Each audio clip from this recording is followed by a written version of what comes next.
बीड जिल्ह्यातील माजलगाव तालुक्यातील सुरंग सरवर पिंपळगाव आणि गंगा म्हासला या गावांना गोदावरी नदीच्या पुराचा फटका बसलाय आणि या भागातील शेकडो घरं पुराच्या पाण्याने बाधित झाली आहेत। या भागातील पूरग्रस्तांना माजलगावच्या एका शाळेत निवारा देण्यात आलाय, मात्र या पूरग्रस्तांपर्यंत अद्याप सरकारी मदत पोहोचलेली नाहीये। पूरग्रस्तांना जेवण तर सोडा, साधं पिण्याच्या पाण्याची सोय देखील केली नाहीये। या पूरग्रस्तांशी बातचीत केलेली आहे आमचे प्रतिनिधी लक्ष्मण घाटोळ यांनी। एका शाळेच्या परिसरामध्ये एका शाळेमध्ये बंद शाळेमध्ये अशा पद्धतीनं या सगळ्या महिला ज्या आपल्याला दृश्यांमध्ये दिसत आहे, या सगळ्या महिला याच माजलगाव तालुक्यातल्या आहे। कुणी सुरुंग गावातला आहे, कुणी पिंपळगावचं आहे, तर कुणी गंगा म्हासलाचं आहे। या सगळ्या महिला वेगवेगळ्या गावातल्या आहे। साधारणतः 250 पेक्षा जास्त लोक या पुराच्या पाण्यामुळे बाधित झालेले आहे आणि त्यांच्यासाठी अशा पद्धतीचं एक त्यांच्याच पुढाकारानं असं अन्नछत्र चालवलं जात आहे। आपण या महिलांशी बोलणार आहोत। मावशी, तुमचं काय काय नुकसान पुराच्या पाण्यामुळे झालं, काय परिस्थिती निर्माण झाली पूर आला तेव्हा? आमची परिस्थिती निर्माण झाली, आमच्या पाण्याची घरं वाहून गेले, माल कापसं वाहून गेले, सगळे वाहून गेले, लेकरं बाळ सोडून इकडं ढोरं गुरं सगळे हे झाले। पुराच्या पाण्यानं वाहून गेलं आणि गावाच्या बाहेर नुसतं निघायचं पडलं। घरातला माल कुठं ठेवायचा आणि काय करायचं?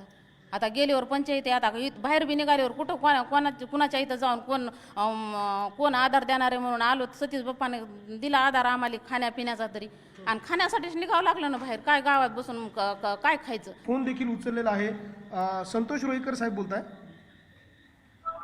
बोला सर नमस्कार, मी न्यूज 18 लोकमतमधनं बोलतोय, लक्ष्मण घाटोळ।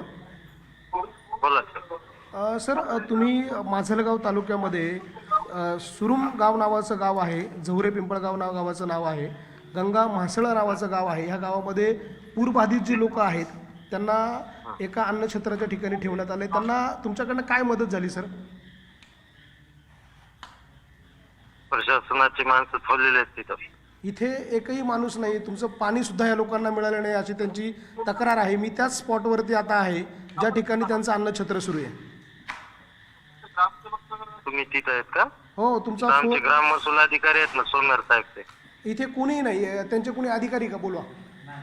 हो, इथे तुमचे हे बघा, ह्या साहेब, ह्या महिला इथे माझ्या आजूबाजूला आहे, यांचे कुणी अधिकारी आले का? नाही, कोणी नाही आलं त्यांचं। पाणी दिलं का तुम्हाला? नाही, पाणी पण आम्हाला सतीश बाप्पा सोळंके यांनीच पुरवलंय। अन्नधान्य बी आम्हाला त्यांनीच पुरवलं। साहेब ऐकताय तुम्ही? हॅलो, ऐका ना, आमचे मंडळ अधिकारी साहेब आहेत, आम्ही एक टीम गठीत केलेली आहे, त्यांना तिकडचं वाटून दिलेलं आहे। ऐका ना, मंडल अधिकारी मंडळ अधिकारी सोमवार साहेब आहेत, ह्या नंबर त्यांचा नंबर नाही, ते पण इथे जागेवर नाहीये ना। या लोक 2 दिवसांपासून इकडं बैठक चालू आहे एसडीएम साहेबांची। नाही, तुम्ही बैठका ऐका ना साहेब, संतोष रोईकर साहेब, तुम्ही फक्त बैठका घेणार आहात का? या लोकांना मदत कधी? अहो, या लोकांना जेवायला अन्न नाहीये, सामाजिक कार्यकर्ते मदत करताय। सोमवार तलाठी साहेब आहेत तिथं, एकही माणूस ऐका ना, सरकारच्या तिजोरीतून तुम्ही त्यांना 1 रुपया दिला? आपण बघतोय संतोष रोईकर नावाचे हे अधिकारी होते, त्यांच्याशी आपण बोलण्याचा प्रयत्न केला, मात्र त्यांनी फोन बोलता बोलता कट केला आणि त्यांनी उडवाउडवीची उत्तरं दिली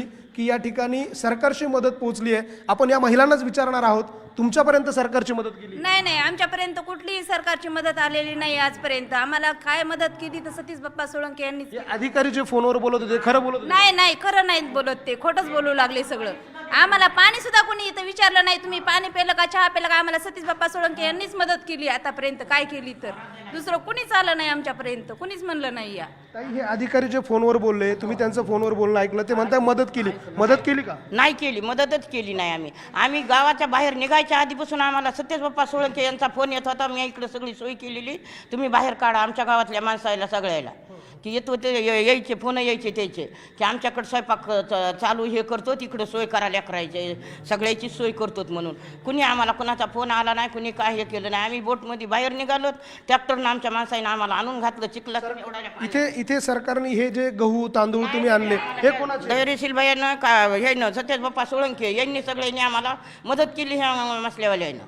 आपण बघतोय ही परिस्थिती आहे, हा ग्राउंड रिपोर्ट आहे न्यूज 18 लोकमतचा। आपल्यासोबत मदत करणारे हे कार्यकर्ते आहे, यांनी या सगळ्या लोकांच्या मदतीसाठी हे लोक धावलेले आहे, त्यांनी मदत केली आहे। तहसीलदारांशी आपण बोललो, तहसीलदारांनी जे उत्तर दिलं ते तुम्ही ऐकलं, हे खरं आहे?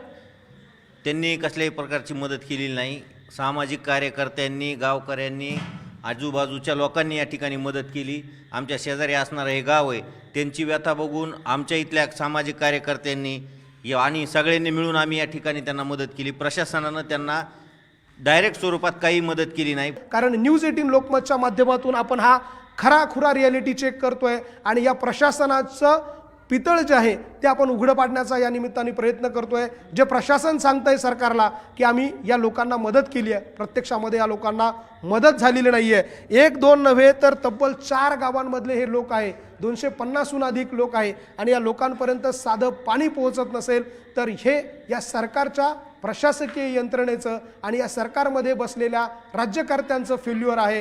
हे आता लपून राहिलेलं नाही आहे. व्हिडिओ जर्नालिस्ट हेमंत बागुलसह लक्ष्मण घाटोळ, न्यूज 18 लोकमत, माजलगाव, बीड.